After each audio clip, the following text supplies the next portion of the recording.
front of me is Samsung Galaxy Z Fold 8 and today I would like to show you how you can resize font.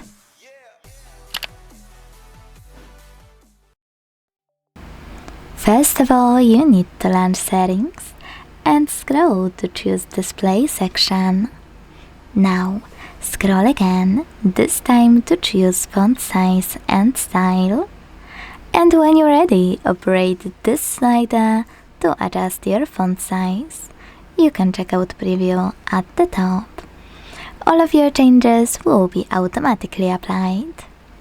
Thanks so much for watching. If you enjoyed this video, leave a like, comment and subscribe. Bye!